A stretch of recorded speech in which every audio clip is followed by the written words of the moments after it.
During Thanksgiving dinner, I overheard my son-in-law brazenly planning to move his parents into my house for free and send me to a cheap nursing home. The shock of betrayal flashed instantly, but I smiled, letting them pack their things and show off their new home.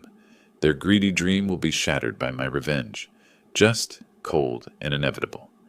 Soon I had 77 missed calls. Too late.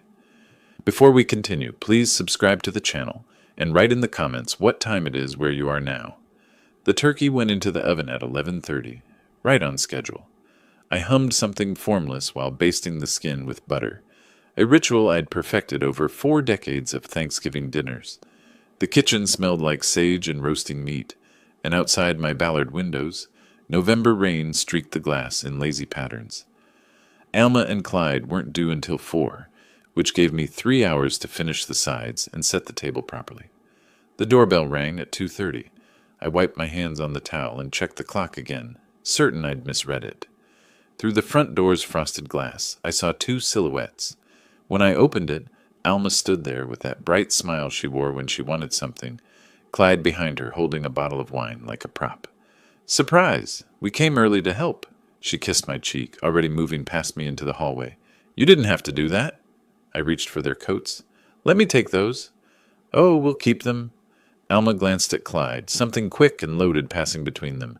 "The house is a little chilly, don't you think?" It wasn't chilly. I kept the thermostat at 72. Clyde extended his hand for a shake that lasted a second too long. "Mind if I use the restroom upstairs, Reuben? That drive from Queen Anne hits the bladder." "Sure, you know where it is."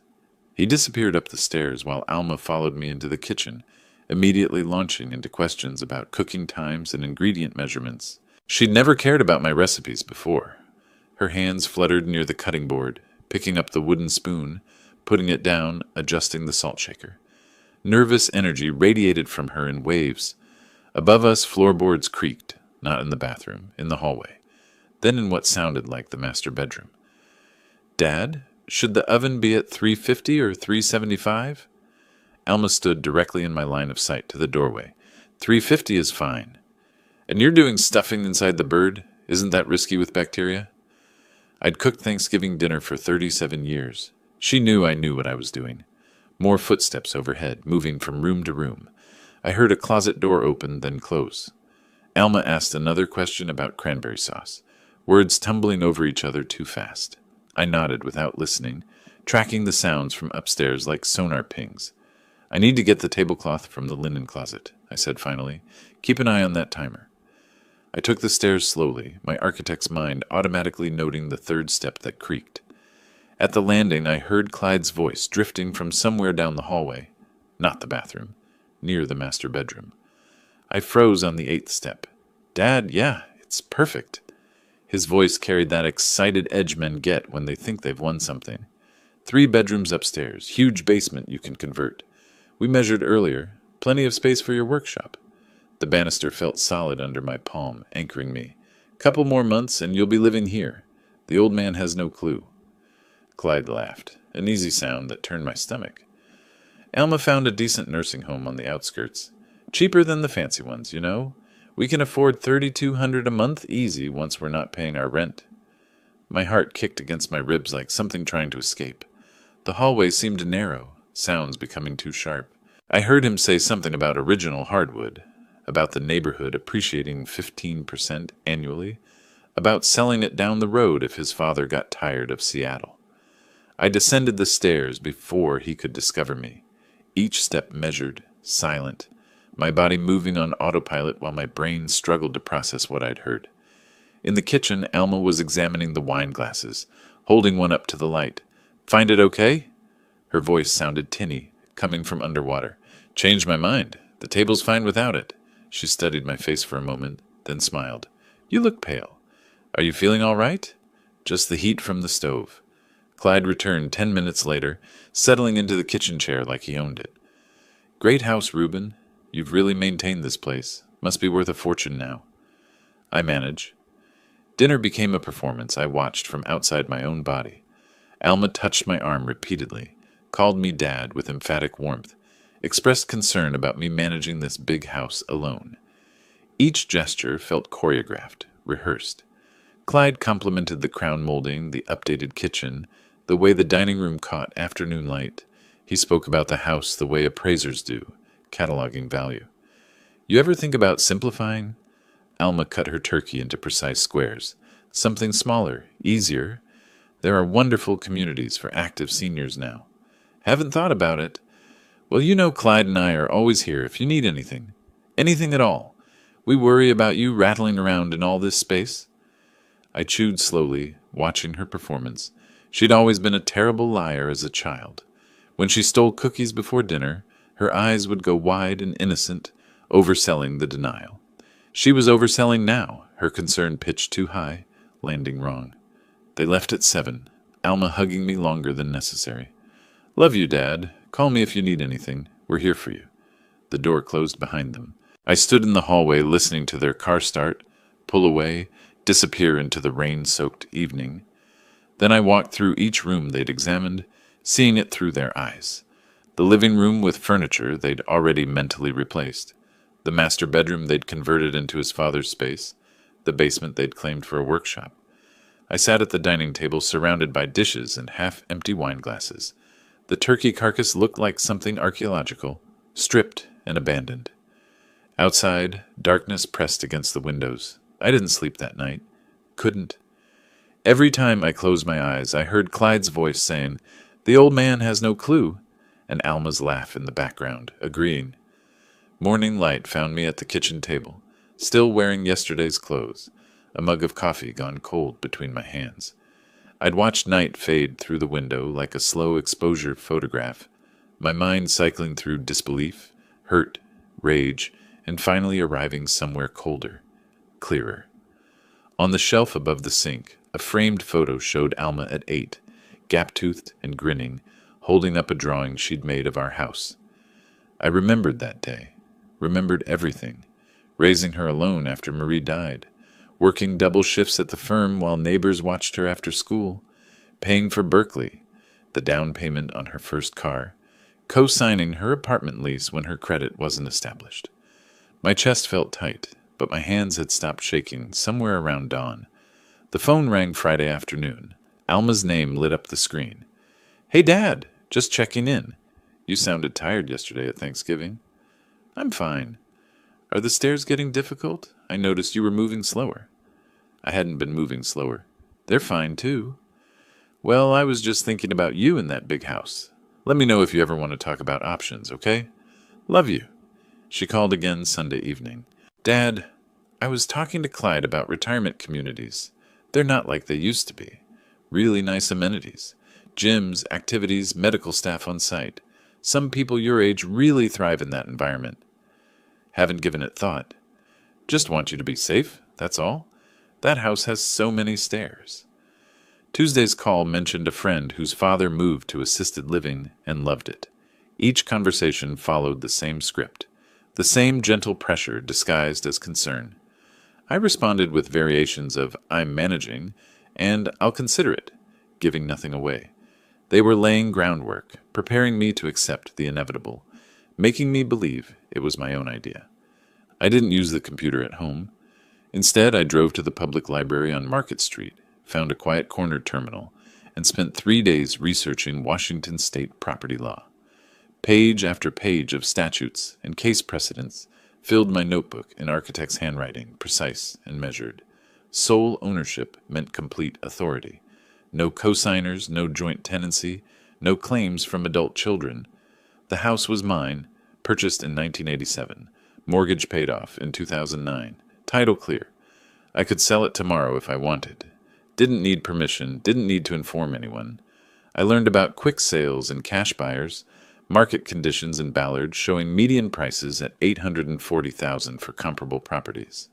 3-bedroom craftsman homes with updated kitchens move fast, sometimes in days. The market favored sellers. On Thursday, I made an appointment with an attorney. David Rothstein found through the Bar Association directory. No personal connections, no one who knew my family. His office occupied the 14th floor of a downtown building, all glass and polished wood. "Mr. Perkins." He shook my hand, gestured to a leather chair. Mid-50s. Silver hair, eyes that had seen every variety of family dispute. You mentioned property questions on the phone. I opened my notebook, turned to the page where I'd written my questions. My house is in my name only. Can I sell it without informing my daughter? Is she a co-owner? No. Then yes, absolutely. You have complete legal authority. He leaned back, fingers steepled. Adult children have no claim on a parent's property unless they're on the title. How quickly could a sale happen? With the right buyer? Market evaluation takes a week. Finding a buyer? 2 to 4 weeks, depending on price point and condition. Closing typically 30 to 45 days. Faster with cash buyers. I wrote this down, drawing arrows between timeline points. If someone is living in the house when I sell, what's the eviction process?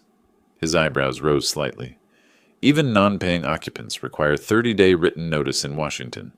After that, if they haven't vacated, you file for unlawful detainer. But if you sell before anyone moves in, it's the new owner's property. Much cleaner. Can they stop the sale? Object somehow. Not if they have no legal interest in the property. They can be unhappy about it, but unhappy isn't a legal standing. I asked 6 more questions, each one specific, technical, stripping emotion from the equation. This was blueprint work now, specification and sequence. He answered everything precisely, occasionally referencing statute numbers I copied into my notebook. Back home, I cleared the dining room table and spread out graph paper, the kind I used for preliminary sketches. At the top, I wrote Project Timeline in capital letters. Then I began drafting. Phase 1. Play the victim. Appear to weaken. Let them believe their campaign is working. Duration 2 weeks. Phase 2. Legal preparation. Stealth mode. Get market evaluation, find buyer, prepare documentation. Duration 3 to 4 weeks. Phase 3. Execute sale. Sign papers, accept payment, transfer title. Duration 1 week. Phase 4. Inform them the day before closing. 30-day notice to vacate. Duration instantaneous. Phase 5. Vanish. New city, new start. Let them scramble. Duration permanent. I drew boxes around each phase, connected them with arrows showing dependencies and critical path, added notes about potential complications and mitigation strategies, checked and rechecked the timeline against legal requirements, market conditions, seasonal factors. The plan took shape like a building rising from foundation to frame to finished structure. Solid, precise, no weak points. They wanted me erased, warehoused, forgotten in some budget nursing home while they lived in the house I built a life in. Wanted to strip me of dignity and independence like I was already dead, just taking up space. Instead, I'd erase their dream. Let them taste that nursing home budget when they were scrambling for rent money. Their fantasy house sold out from under their grasping hands. I sat back, studying the blueprint of my revenge. Every angle covered, every timing calculated, every legal requirement satisfied.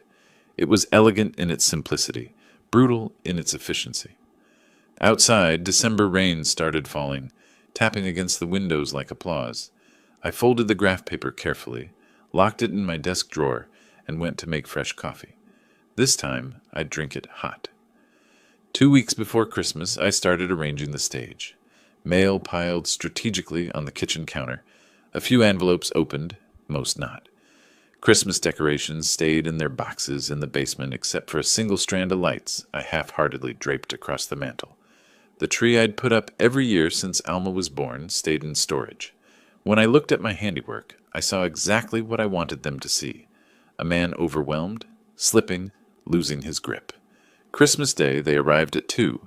I made sure to be halfway up the stairs when the doorbell rang, moving slowly, gripping the banister. Dad let me get that. Alma rushed past me, concern painted thick across her face. At dinner, I paused mid-sentence while describing the roast. Let my eyes unfocus for a moment. What was I saying? The roast, Dad. You were talking about the cooking time. Right. The roast. I touched my lower back when I stood to clear plates, released a small sigh that carried across the quiet dining room. During coffee, I mentioned the furnace. Made this rattling noise last week. Repair guy charged $400 just to look at it. $400, and the stairs seem steeper lately. Takes me twice as long to get upstairs now. Alma and Clyde exchanged a look. Quick, loaded, triumphant. I caught it through my peripheral vision while stirring sugar into my cup. After dessert, Clyde leaned back in his chair with practiced casualness. Reuben, Alma, and I have been thinking. Maybe it's time to consider your options.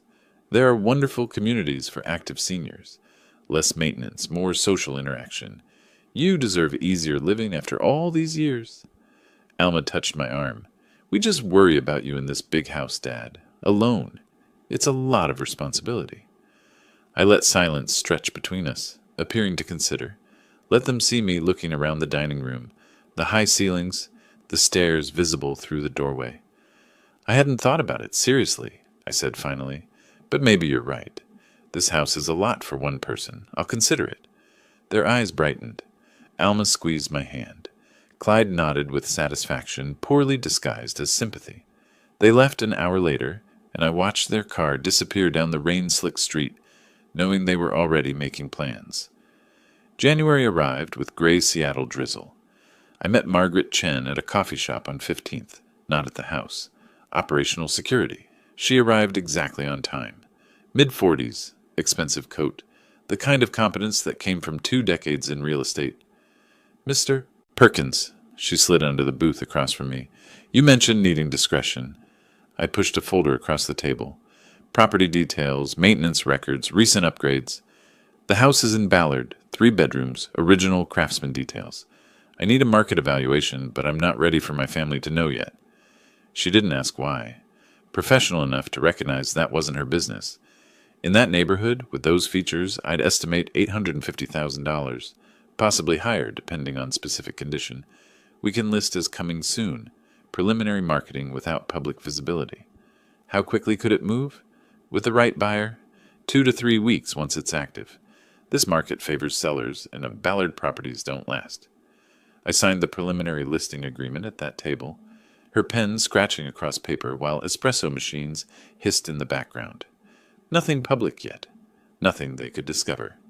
Over the next 3 weeks, I made trips to a storage facility in Georgetown. Industrial area, climate-controlled units, anonymous. Each visit, I carried boxes from the house. Vintage watches my father collected. Important documents. Photo albums spanning 40 years. The irreplaceable things. Every item I removed was something they couldn't claim later, couldn't touch, couldn't sell to furnish their new life in my house. I listed furniture online through anonymous accounts. Antique desk, $400, cash only. Dining room chairs, $350 for the set. Guest bedroom furniture, $600. Told buyers I was downsizing for retirement. Scheduled pickups during weekday mornings when Alma was at work. Each piece sold was another asset stripped from their future inventory. Late January, I returned to David Rothstein's office with the sale documents Margaret prepared. He reviewed them across his desk, reading glasses perched on his nose, occasionally making notes in the margins. Everything's solid, he said finally. As sole owner, you control the entire process. Once you sell, they have 30 days maximum to vacate if they're living there. They cannot stop the sale, cannot sue successfully for emotional damages or claims of promises made. You're completely protected. What if they try? Try what? Filing an objection? They have no legal standing. Being unhappy isn't grounds for a lawsuit. Even if they attempted it, they'd lose immediately and likely owe you legal fees. He looked at me over his glasses. Mr. Perkins, you have all the power here. The law is entirely on your side. I left his office with the sun breaking through January clouds, the documents tucked securely in my briefcase. Every step verified, every angle covered, every legal requirement satisfied. Back home, I walked through rooms that looked subtly different now, spaces where furniture used to stand, empty shelves where my father's watch collection once sat. The house felt lighter, stripped of weight, ready for what came next. I made dinner, chicken and rice, simple, efficient. Ate at the kitchen table where I'd drafted my revenge plan 6 weeks earlier. Outside, darkness settled across Ballard, lights coming on in neighboring houses where families lived their uncomplicated lives. My phone buzzed, Alma's name on the screen. Hey, Dad, just checking in. How are you feeling? Tired, I said, but managing. Listen, I have something I want to show you. Can I stop by tomorrow morning? Sure. After she hung up, I sat holding the phone, knowing exactly what came next. The facility brochure. The final push. Right on schedule. The brochure sat on my kitchen table like a stage prop. Glossy paper, cheerful photos of silver-haired people playing cards and doing Tai Chi. Sunset Gardens Senior Living Community, in tasteful gold lettering. Price printed bold at the bottom. $3,200 per month. Alma's coat draped across the chair she'd occupied 20 minutes earlier. She'd left it deliberately, would return to discover I'd found her little marketing material. I picked up the brochure, examined the photos. Institutional smiles. Manufactured happiness. The same price Clyde had mentioned on his Thanksgiving phone call, down to the dollar. They'd chosen this place months ago, done their research, calculated their budget based on eliminating their rent payment once they moved into my house. The doorbell rang. I set the brochure down, opened the door to Alma's apologetic face. Sorry, Dad, I left my coat.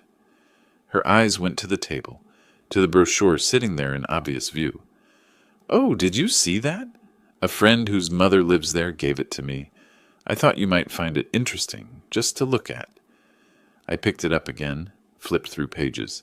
Looks nice enough, clean, organized. Her face brightened like sunrise. Would you want to visit, just to see it? No commitment, just looking. I let reluctance show in my hesitation. I suppose looking wouldn't hurt? She pulled out her phone before leaving, texted while standing in my kitchen. I saw the screen reflected in the window over the sink. He's interested. Scheduling tour. The tour happened the following Tuesday. Clyde drove, Alma in the passenger seat, me in the back like cargo being transported. Sunset Gardens sprawled across 2 acres in South Seattle. Single-story buildings arranged in a rectangle around a central courtyard. Institutional architecture disguised with landscaping. Inside, a staff member named Patricia led us through narrow hallways smelling of disinfectant and overcooked vegetables. She showed us a studio apartment, 250 square feet, bathroom with grab bars, kitchenette that was really just a microwave and mini fridge. A window overlooked the parking lot. Everything's included, Patricia chirped. 3 meals daily in the dining hall, activities, housekeeping, medication management. You'd have complete peace of mind. I asked appropriate questions about meal schedules, activity calendars, medical staff ratios. Alma and Clyde stood behind me, listening, watching, trying to read acceptance in my posture. In the common room, residents sat in arranged chairs facing a television, playing a game show at high volume. An elderly woman with clouded eyes leaned close when Patricia turned away. Don't come here unless you have no choice. Her whisper barely reached me. They control everything. When you eat, sleep, even when family can visit, you lose yourself. I nodded almost imperceptibly, kept my expression neutral. Patricia returned, guiding us toward the dining hall where lunch service was underway. Residents eating at assigned times, at assigned tables, meals portioned identically on plastic trays. Back in the car, I spoke carefully. It's adequate. I'll think about it. Alma twisted in her seat. Really, Dad? You'd consider it? I said I'll think about it. That was enough. They exchanged a look that said everything. Triumph, relief, greed barely contained. When they dropped me home, I watched from my living room window as they celebrated in the driveway. Clyde pumped his fist in the air. Alma laughed, already texting on her phone. Both their faces glowing with victory they believed they'd won. Evening brought a knock on my door. Tom from next door, 70-something, retired teacher, uncomfortable expression wrinkling his face. Reuben, something odd happened Tuesday. I saw your son-in-law here with an older couple. They had keys, went inside when you were out. I almost called you, but thought maybe you knew. My stomach went cold. What were they doing? Measuring rooms, taking photos. The older man argued with the woman about furniture placement in your living room. They were here about 2 hours. I thought it was strange, but figured maybe you'd asked them to help with something. I thanked him, kept my voice level, asked him to call if he saw them again. After he left, I checked the kitchen drawer where I kept my spare key. Still there. But I remembered Clyde asking to borrow it last spring, said he needed it for a hypothetical emergency. He'd returned it within a week, plenty of time to make a copy. I walked through the house, seeing it differently now. Clyde's parents, Porter and Lydia, had stood in my living room measuring for their furniture, had argued about whether their couch would fit against the west wall, had photographed my kitchen, my bedrooms, my spaces, claiming them mentally while I was out running errands. They weren't waiting for me to agree. They were counting days until they could move in, had already divided my house among themselves, assigned rooms, planned layouts. I was already gone in their minds, warehoused in that institutional building with its grab bars and medication management and controlled visiting hours. I sat in my armchair as darkness filled the room, didn't turn on lights, just sat there imagining Porter measuring my walls, Lydia evaluating my furniture, both of them calculating what they'd keep and what they'd discard, calculating me into that 250-square-foot studio with its parking lot view. My phone buzzed. Text from Alma. So proud of you for being open-minded today, Dad. This is a good thing. A new chapter. Love you. I deleted it without responding. Outside, February rain started falling, steady and cold. In the darkness, I smiled. Let them taste victory. Let them think they'd won. Another few weeks, and they'd learn exactly what they'd lost. I called Alma on a Tuesday morning, let my voice carry the weariness I'd been performing for months. I've been thinking about Sunset Gardens. I've decided to do it. Silence stretched across the line for 3 heartbeats. Then her voice came rushing back, pitched higher than natural. Dad, are you sure? We want what's best for you. The falseness rang clear as a cracked bell. I'd heard genuine concern in her voice when she was 8, and I'd fallen off a ladder fixing the roof. This wasn't that. You were right, I said. House is too much? Time to simplify. Oh, Dad. She sounded like she might cry from relief or guilt or triumph. Hard to tell which. Let's meet for lunch tomorrow. We can discuss logistics. Clyde will want to be there too. After hanging up, I sat in my living room, looking at the empty spaces where furniture used to stand, where my father's watch collection once lived behind glass. The house felt lighter now, stripped of everything that mattered. Ready. I allowed myself a brief smile. The restaurant was neutral territory, one of those chain places with predictable menus and booth seating. Alma and Clyde arrived 10 minutes early, already seated when I got there. A folder sat on the table between them, too organized for casual discussion. Clyde stood to shake my hand, his grip lasting a fraction too long. Reuben, Alma told me about your decision. Really glad you're prioritizing your well-being. We ordered. Small talk about weather and traffic filled the space while we waited for food. Then Clyde opened the folder with theatrical precision. So, we've been thinking. He pulled out a document, multiple pages, official-looking. While you're settling into Sunset Gardens, Alma and I could stay at the house, maintain it, handle any repairs that come up. We drafted this simple agreement, just temporary, to make everything official. I took the document, read slowly. Temporary residence agreement, across the top in bold letters. Language about maintenance responsibilities, utility payments, duration, until permanent arrangements are finalized. Impressive formatting. Clyde's cheap lawyer had done competent cosmetic work on a legally meaningless piece of paper. What about the house long term? I asked. Alma reached across the table, touched my hand. We can figure that out later, Dad. One step at a time. Right now, let's just get you settled and comfortable. I read the agreement again, running my finger along the text like I was studying it carefully. Asked a few minor questions about utility payments and lawn maintenance. Finally, I pulled out my pen. My hand trembled slightly as I signed. Calculated tremor suggesting emotional difficulty rather than strategic manipulation. Handed the pen back to Clyde, who couldn't quite hide the satisfied curve of his mouth. That would really help, I said quietly. I was worried about leaving it empty. You're both so thoughtful. Thank you. Across town, in a cramped 2-bedroom apartment Porter and Lydia had rented for 12 years, different conversations were happening. Porter sat at their kitchen table with a legal pad making lists. First thing, we rip out that old carpet in the living room, he told Lydia. Hardwood underneath probably needs refinishing, but it'll look incredible. Lydia was on the phone with a friend, voice bright with excitement. Yes, finally. Clyde came through. Beautiful house in Ballard. You know that neighborhood, right? We're moving in April. After all these years, we finally have a real place. Porter wrote numbers in the margins of his pad. Once things settle, we take a home equity line.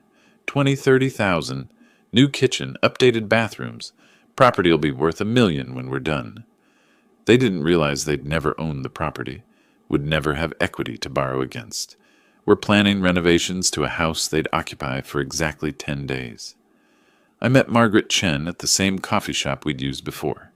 She arrived with a leather portfolio, ordered an espresso, got straight to business. I have buyers, she said, sliding papers across the table. Young couple, both software engineers. They love the location, want to close fast. $835,000, all cash. I reviewed the offer, noting every detail with architect's precision. Purchase price, closing date, April 15th. Earnest money already deposited. Inspection waived. Can we keep this completely confidential until closing? Absolutely. With a cash buyer, no public listing necessary. No one knows except us and them. Your family won't discover anything until the deed transfers. I signed the acceptance that afternoon, sitting in a coffee shop while my daughter and son-in-law unpacked boxes in their apartment, already discussing which furniture they'd move into their house. The following week, I met with David Rothstein one final time. He'd reviewed every document, checked every contingency, confirmed every timeline. Once the sale closes April 15th, you serve them notice, he said, laying out the sequence like battle plans. They have 30 days to vacate. If they refuse, you file for unlawful detainer. Sheriff handles the eviction. What if they try to fight it? With what standing? They have no legal interest in the property. That residence agreement Clyde drafted? He smiled thinly. Meaningless. You were never obligated to give them permanent possession. They're occupants without ownership rights. The new owners will have you serve notice on their behalf, or they'll do it themselves. Could they claim I promised them something? Verbal promises regarding real estate are unenforceable. Everything requires written contracts, properly executed. That temporary agreement they had you sign gives them no ownership claim, no right to prevent sale, no grounds for lawsuit. He leaned back in his chair. Mr. Perkins, you're completely protected. They have no legal recourse whatsoever. I asked about potential harassment, about protecting myself after the eviction. He advised documentation only, no direct contact after serving notice. Let attorneys handle any disputes. I left his office with a folder containing everything I needed: sale contract, eviction notice template, sheriff contact information, timeline with critical dates highlighted, every contingency covered, every detail verified. Walked to my car in the parking garage, footsteps echoing off concrete. Above me, Seattle's gray sky pressed down, promising rain. I thought about Porter and Lydia making renovation lists, about Clyde hosting imaginary housewarming parties in his mind, about Alma convincing herself she'd done the right thing. They'd wanted me warehoused, forgotten, erased from my own life, wanted to step into the space I'd built and pretend I'd never existed. Instead, in 10 days, I'd erased their dream completely. The rain started as I drove home, drops spattering across the windshield in irregular rhythms. I turned on the wipers and drove through the gray afternoon, counting down to April 15th. Early April morning arrived with pale sunlight cutting through clouds. I loaded the last boxes into my car, clothes, toiletries, laptop, nothing sentimental. Everything that mattered already sat in the Georgetown storage unit, safe from their grasping hands. The moving truck pulled up at 9:30. Small rental, Alma driving, her face tight with concentration, as she reversed into the driveway. Clyde arrived 10 minutes later in his sedan, Porter and Lydia visible through the windows, their faces pressed forward with eager anticipation. I moved slowly down the porch steps, performing age and reluctance. Alma rushed to hug me. Dad, you're doing the right thing. You'll love Sunset Gardens. So many activities, people your age. You'll make friends. Over her shoulder, I watched Clyde and his parents already opening their trunk, unloading boxes before I'd even left. Porter caught my eye, smiled with something that might have been pity or satisfaction. Lydia waved, her expression saying she'd won something she'd been chasing for years. The house is in good hands, I said. Loaded statement. They heard gratitude. I meant irony. I drove away slowly, checking my rearview mirror. Before my car reached the corner, Porter was hauling a floor lamp toward the front door. Lydia directed furniture placement from the porch. Clyde stood with his hands on his hips, surveying his conquered territory. I didn't drive to Sunset Gardens, turned south instead toward Columbia City, different neighborhood entirely. The apartment I'd rented was nothing special. Furnished one bedroom, $1,100 a month, month-to-month lease. Temporary headquarters, not permanent residence. Just needed a place to stay for the final phase. Unpacked quickly. Set up my command center on the kitchen table. Folder with legal documents. Margaret's business card. Attorney's contact information. Calendar with April 15th circled in red marker.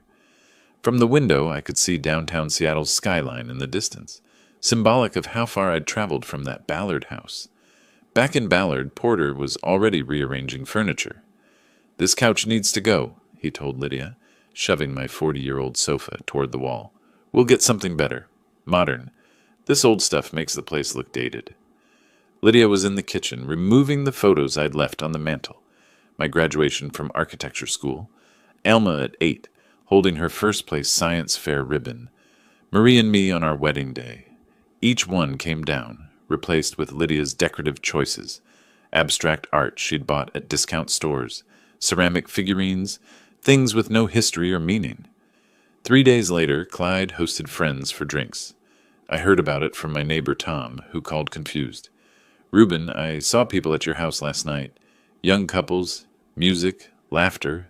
I thought you moved to a retirement place." "My daughter and son-in-law are house-sitting," I said smoothly. "Everything's fine." At that party, Clyde held court in my living room, telling stories. "Yeah, finally got the old man settled. He's happy in the home. We're taking care of the place. Worked out perfectly for everyone." His friends nodded, drinks in hand, admiring the house, the neighborhood, his apparent generosity in helping his elderly father-in-law. Alma called twice that first week. I answered sporadically, kept responses minimal. "Dad, how are you adjusting? Do you need anything?" "Fine. Still settling in. Busy with activities here." My detachment was strategic. Didn't give them guilt. Didn't give them certainty. Just enough response to confirm I existed. Not enough to invite deeper conversation. She visited my apartment midweek. I'd given her the Columbia City address. Told her it was temporary housing Sunset Gardens provided during transitions. Seattle's expensive market made the story plausible.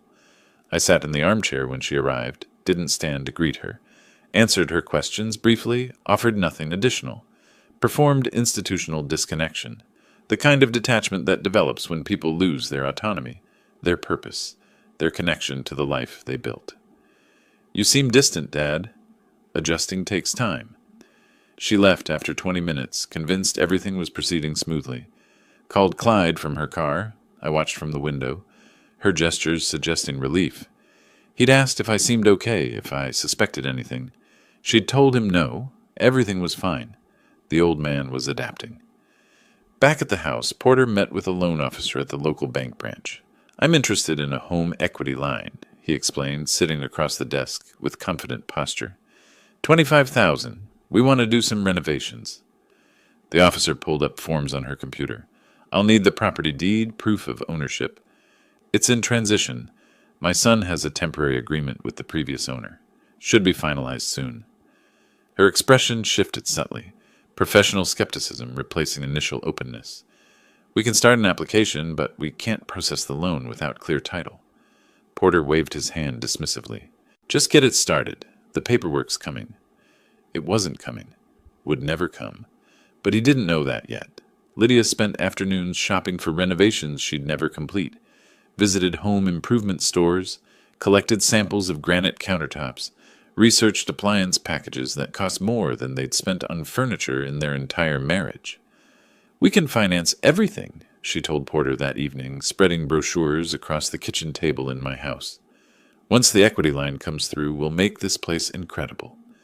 They were spending money they didn't have on a house they'd never own, counting days in a future that would never arrive. I sat in my Columbia City apartment as evening darkened the windows, folder open on the table before me.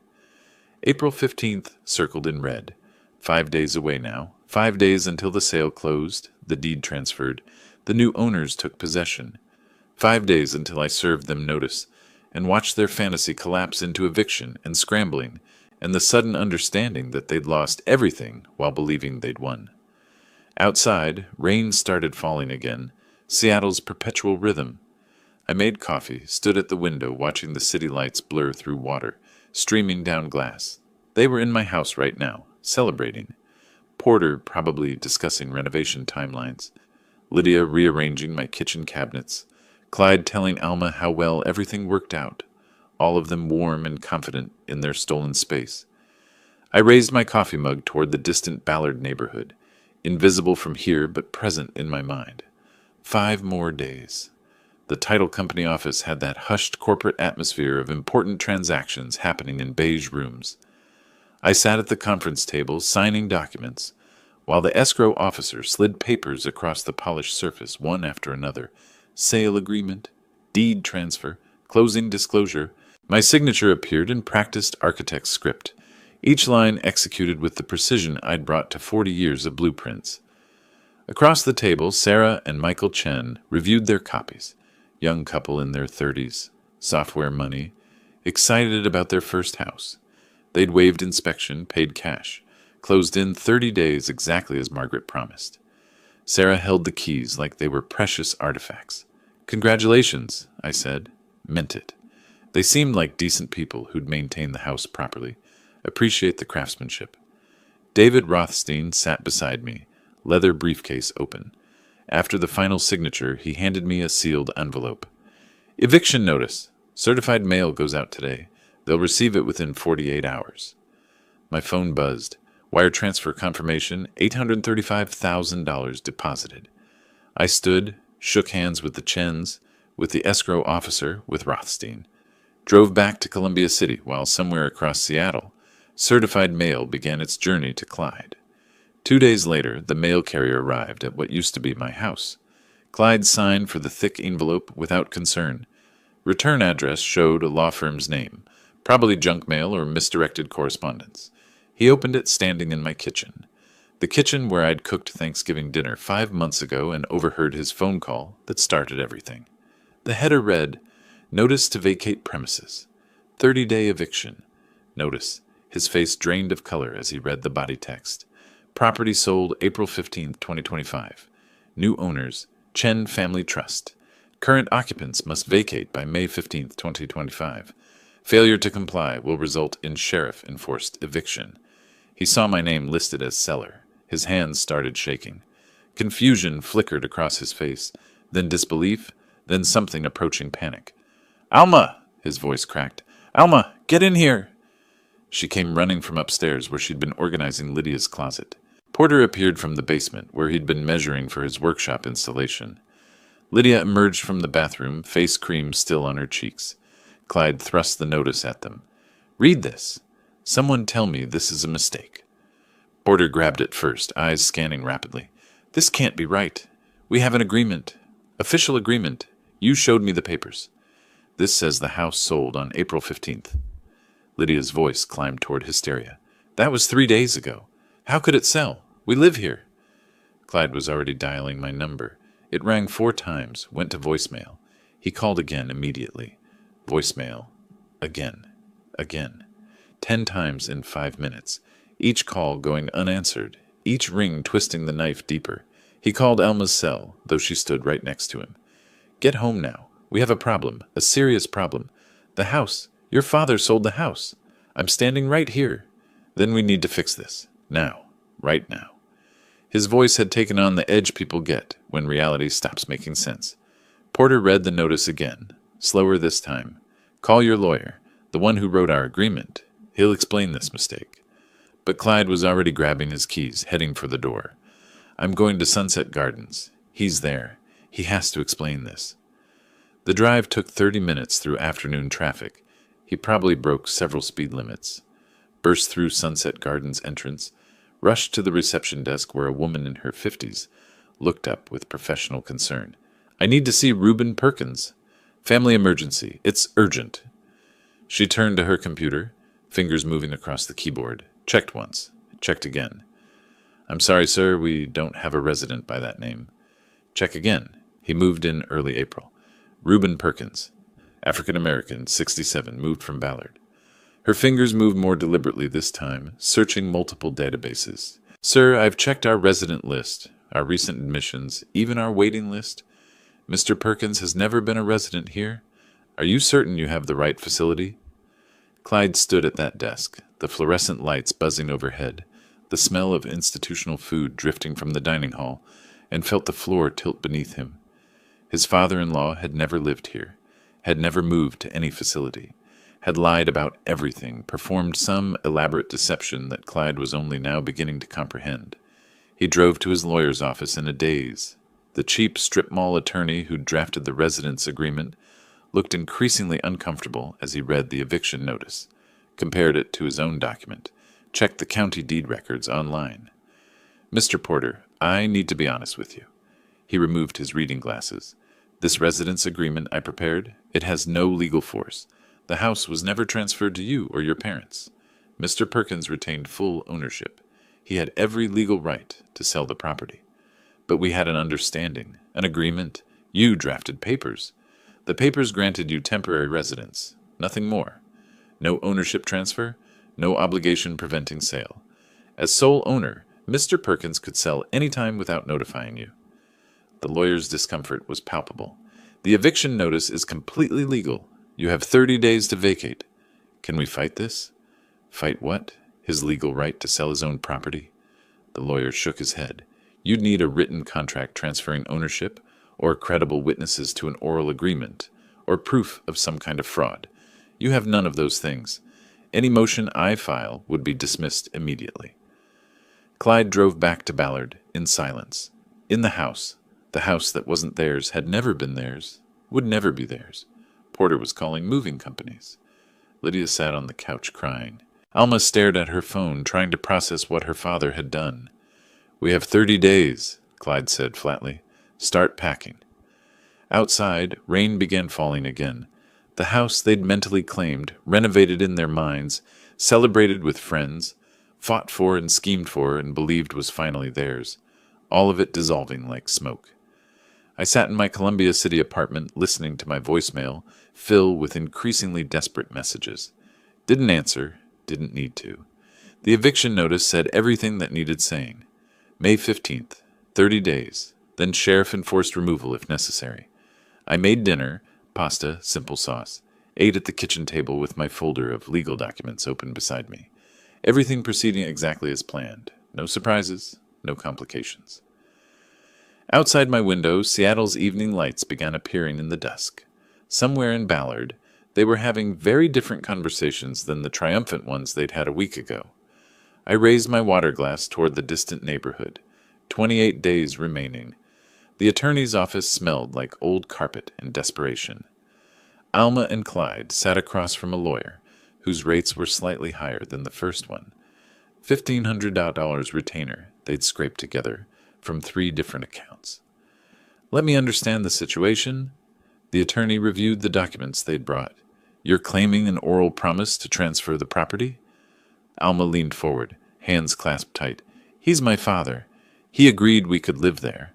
We helped him, took care of everything, arranged his move to assisted living. The lawyer examined the residence agreement, the eviction notice, pulled up deed records on his computer, studied everything in silence for 3 minutes that felt like 30. Ms. Perkins, Mr. Porter, I understand your frustration, but legally you have no case. He set the papers down with finality. No written transfer agreement, no witnesses to oral promises, no evidence of coercion or fraud. The property was his to sell. You were occupants without ownership rights. File something, Clyde demanded. A motion, an injunction, whatever delays this. I can file a motion to stay the eviction, but it will be denied.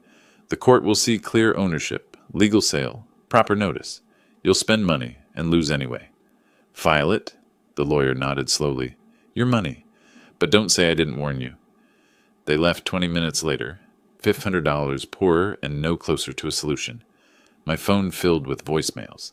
Porter's voice evolved over 48 hours from confused to furious to threatening. First message, Reuben, there's been a mistake with the house. Call me immediately. We need to resolve this misunderstanding. Second message, 3 hours later. Call me back. This is urgent. We have an official agreement. Third message next morning. How dare you? After everything we did for you, we had a deal. Fourth message, afternoon. You backstabbing old fool. You think you can treat people this way? Fifth message, evening. You'll regret this. You hear me? You'll pay for what you've done. I listened to each voicemail through my phone's speaker, expression unchanged, made notes about the specific threats, saved every message with timestamps, considered filing for a restraining order, decided it was unnecessary. They'd be out in 30 days regardless. Alma called 20 times a day. I answered occasionally, timing calculated to maximize her uncertainty. When I finally picked up on day 3, her voice came through broken with crying. Dad, how could you? How could you do this to us? I sold my property, I said. Cold, factual. That's my legal right. But where will we go? We gave up our apartment. Porter and Lydia have nowhere. Dad, please, we're family. You should have considered that before planning to warehouse me in a cheap nursing home. Silence. Then barely audible. What are you talking about? Thanksgiving. I heard Clyde on the phone. Every word. The nursing home on the outskirts. The cheaper one, how the old man had no clue. Your plan to move his parents into my house while you put me in a facility for $3,200 a month. The silence stretched longer this time. When she spoke again, her voice was whisper-thin. You knew? The whole time, you knew? Every single day, I watched you perform concerned daughter while planning to dispose of me like furniture you didn't want anymore. Dad, I hung up, set the phone down. Didn't pick it up again when she called back 17 more times that afternoon. Porter and Lydia discovered their old apartment had been re-rented. The landlord was apologetic, but firm. I'm sorry, Mr. Porter, but you gave notice in March. I rented your unit 6 weeks ago. The new tenants have a lease. They spent a week searching for affordable housing. Everything in their previous range, up $800 to $2,000 monthly, had waitlists or required deposits they couldn't afford. Finally found something available immediately. $2,800 a month in a worse neighborhood, smaller square footage, worn carpet, aging appliances. Porter's savings account drained rapidly. First month, last month, security deposit, $8,400 up front. Moving truck, $400. Storage unit for furniture that wouldn't fit, $200 monthly. His careful nest egg dissolving like sugar in rain. Lydia took a job at the neighborhood supermarket. First employment in 40 years. $60 an hour, part-time schedule, standing at register scanning groceries for people who looked through her like she was invisible. Her feet ached after 4-hour shifts. She came home exhausted, humiliated, face tight with suppressed tears. Clyde and Alma faced their own crisis. Their previous apartment also re-rented. Searched frantically through listings, finally found availability. $3,200 monthly for a 2-bedroom unit, up from the $2,400 they'd paid before. Smaller kitchen, 1 bathroom instead of 2. Street parking only. Savings went to deposits and fees. Credit cards accumulated charges. Moving truck, storage unit, application fees, utility deposits. The easy life they'd envisioned, living rent-free in an $850,000 house, replaced by financial stress worse than before. Clyde tried finding me, drove to the Columbia City apartment, buzzed repeatedly. No answer. Waited outside for 3 hours, watching the entrance. I never appeared, didn't live there anymore. Was staying with Tom temporarily, my old neighbor from Ballard, who'd helped without asking uncomfortable questions. The building manager told Clyde what I'd instructed him to say. Privacy laws prevent me from confirming or denying residence. Clyde returned to the Ballard house, defeated. Started packing boxes. Porter worked beside him in grim silence, their renovation dreams buried under layers of newspaper and tape. The lawyer called a week later with expected news. The motion to stay eviction was denied. Judge reviewed the case, said it was clearly without merit. You still have to vacate by May 15th. They'd spent $1,500 to learn what the first lawyer told them for free. They had no case, no leverage, no options. I stayed in Tom's guest room, monitoring my phone on silent mode, watched the voicemails accumulate, the missed calls pile up. Didn't respond. Nothing left to say. The eviction notice contained all necessary communication. Tom brought me coffee one morning, sat across from me at his kitchen table. You really played them perfectly. They played themselves, I said. I just stopped being their victim. Through his window, I could see my old house 3 doors down. Moving trucks came and went. Boxes piled on the curb.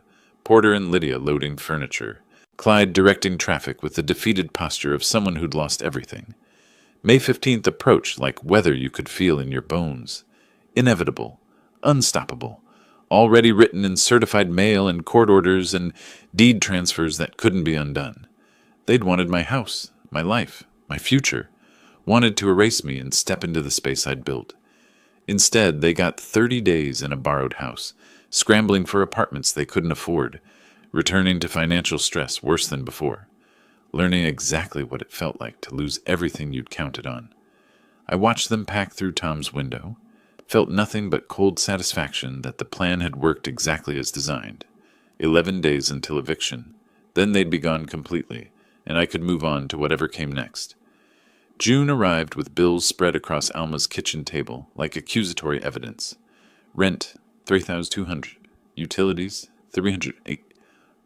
Credit cards, minimum payments totaling $650. Car payments on the Lexus and Clyde sedan, $890 combined. The numbers didn't work no matter how many times she rearranged them. Clyde came home from work, saw her hunched over the calculator, knew what conversation was coming. We're selling the Lexus, he said before she could speak. Can't afford both car payments plus this rent. That's my car. My father helped me buy it. His laugh came out bitter. Your father is exactly why we're in this position. The car goes. End of discussion. Within a week, the Lexus sold for $23,000. Money that felt substantial until they applied it against credit card debt from the move, first month's storage unit fees, deposits they'd never see again. Their planned summer vacation to California canceled, every luxury stripped away, every comfort reduced to survival calculation. Across town, Porter sat at a computer, scrolling through job listings. Retail associate, warehouse worker, customer service representative. Entry-level positions he'd have laughed at 5 months ago. He submitted applications methodically. 30 years selling cars, management experience, solid sales record. His resume looked impressive until you noticed the dates, calculated his age, realized he was 64 and fighting against unspoken discrimination. Callbacks came rarely. One interview at a hardware store, manager half his age reviewing his application with barely concealed skepticism. We're looking for someone with more recent experience in retail. Code for younger, code for cheaper, code for someone who wouldn't remind them daily that age rendered experience worthless. Porter drove home in silence, pride shattered into pieces too small to reassemble. Told Lydia that evening, voice flat with defeat. 30 years I sold cars, made decent money, provided for us. Now I can't get hired at a gas station. That kid looked at me like I was ancient history. Lydia knew the feeling, stood behind a supermarket checkout 8 hours daily, scanning items while customers complained about prices or bagging speed or the line moving too slowly. $16 an hour. After taxes, roughly $2,100 monthly. Their rent alone was $2,800. She came home each evening with feet aching from standing, back tight from repeated movements, exhaustion she'd never experienced as a housewife. The beautiful house in Ballard she'd bragged about to friends, told everyone they were finally moving up in the world. Now an embarrassing topic she avoided whenever old acquaintances asked questions.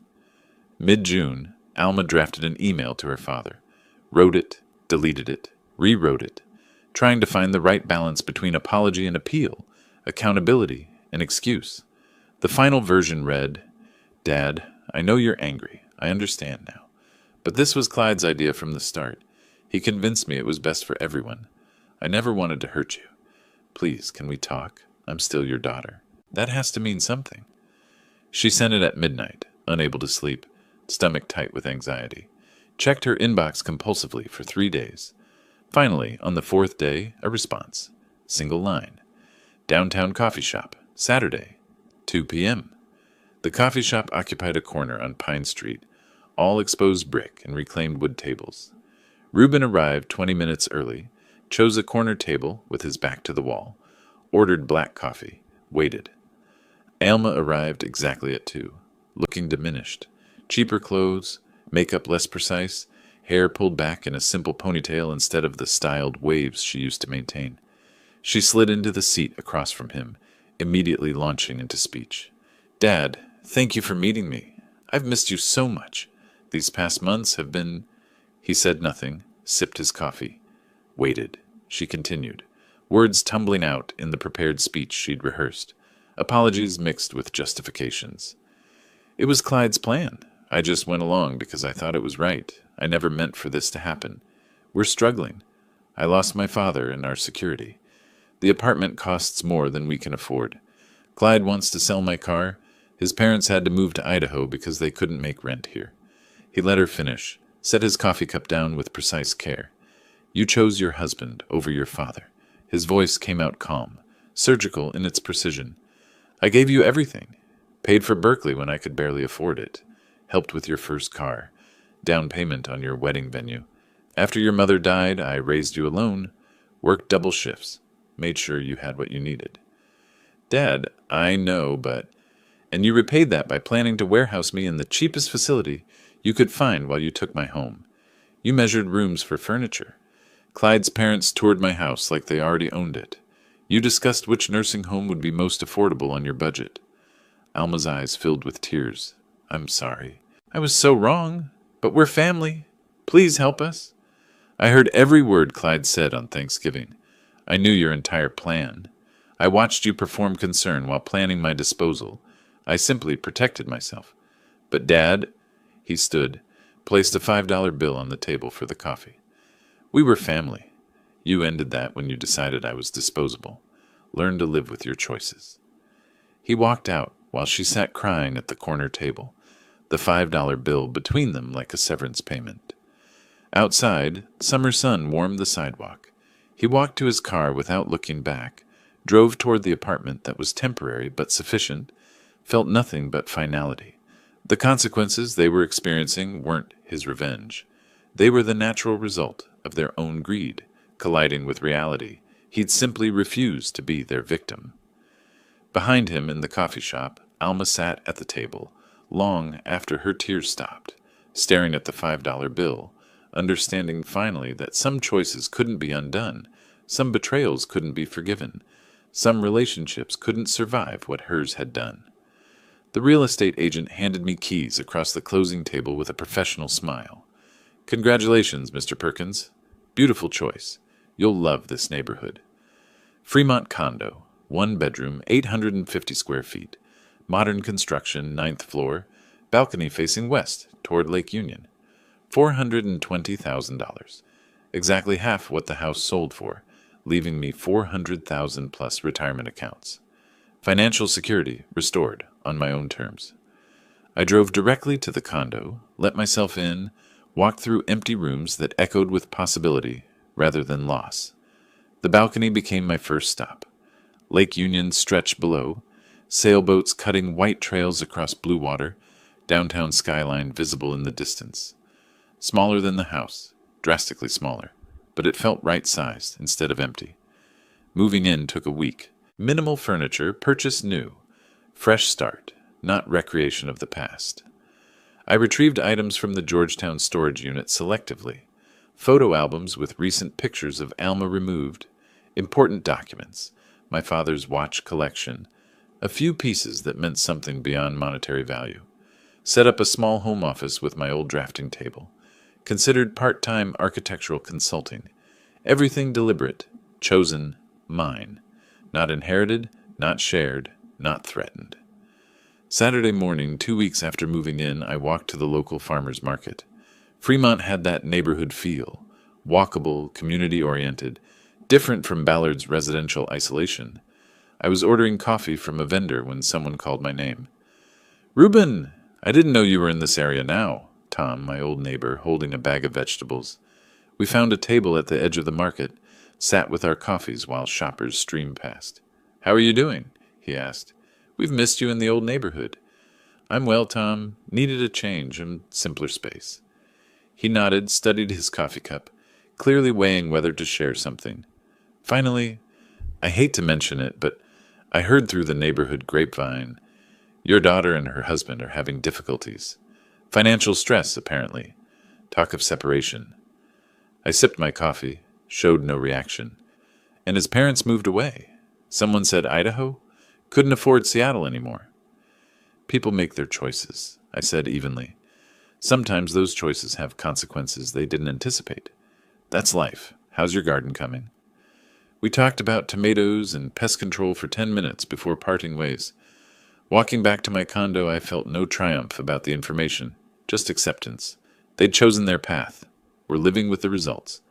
That evening, I checked the old phone, the one I'd given the family, kept charged but silenced. Hadn't looked at it in weeks. The notification light blinked. New email. From Alma. Dad, I know you probably won't respond. Maybe you won't even read this, but I have to try one more time. Clyde and I are separating. The financial pressure destroyed us. His parents left for Idaho. Cheaper cost of living. I have nothing left. Could you help? Even just part of the house money? I'm still your daughter. That has to mean something. Please. Alma. The phone log showed 77 missed calls. Months of accumulation. Desperation building like pressure behind a dam. I read the message twice. No anger, no satisfaction, no guilt. Just finality. Closed the email without responding. Held the power button until the screen went dark. Placed the phone in my desk drawer. Closed it. That chapter finished. The following week, I attended a meeting for the Retired Architects Volunteer Network, program connecting retired professionals with nonprofits needing pro bono design assistance. I presented my credentials, discussed availability. The coordinator leaned forward with interest. Mr. Perkins, your experience is exactly what we need. Rainier Valley Community Center wants to expand, add a multi-purpose room, update their facilities. Would you be interested in leading the design consultation? I agreed immediately. Purpose without pressure. Contribution without exploitation. Using my skills for genuine need rather than defending against betrayal. Found satisfaction in that. August evening, sun setting over Seattle in streaks of orange and pink. I stood on my balcony, coffee in hand, watching sailboats return to the marina. Lake Union reflected the sunset like liquid metal. The space around me was smaller than the house, dramatically smaller. But it felt expansive emotionally. Freedom rather than isolation. Security I'd built rather than security someone could steal. I thought about the past 10 months. From that Thanksgiving dinner when I overheard Clyde's phone call, through the months of performance and legal preparation, to the eviction and its aftermath. Not revenge, self-preservation, not cruelty, refusal to be discarded. In my desk drawer, that phone with 77 missed calls. Testament to desperation I once would have felt obligated to answer. Now felt obligation only to myself. They'd wanted to warehouse me, take my home, erase me from the life I'd built. Instead, they'd lost their marriage, their security, their dreams of easy living, had learned what it felt like to be disposable. I hadn't done that to them. They'd done it to themselves. I'd simply refused to cooperate with my own erasure. Sipped my coffee, watched the sunset paint the sky in colors that would fade to darkness. Smiled, not with cruel triumph, but quiet contentment. I'd protected my dignity, secured my future, refused to be a victim. The sailboats reached the marina. The sky darkened. The city lights came on one by one. I finished my coffee, went inside, closed the balcony door behind me. Tomorrow I'd start sketching preliminary designs for the community center. Next week I'd explore more of Fremont, find new routines, build a life that belonged to me alone. The past was finished. The future was mine. And that was enough. If you like this story, please like this video, subscribe to the channel, and share your impressions of this story in the comments. To listen to the next story, click on the box on the left. Thank you for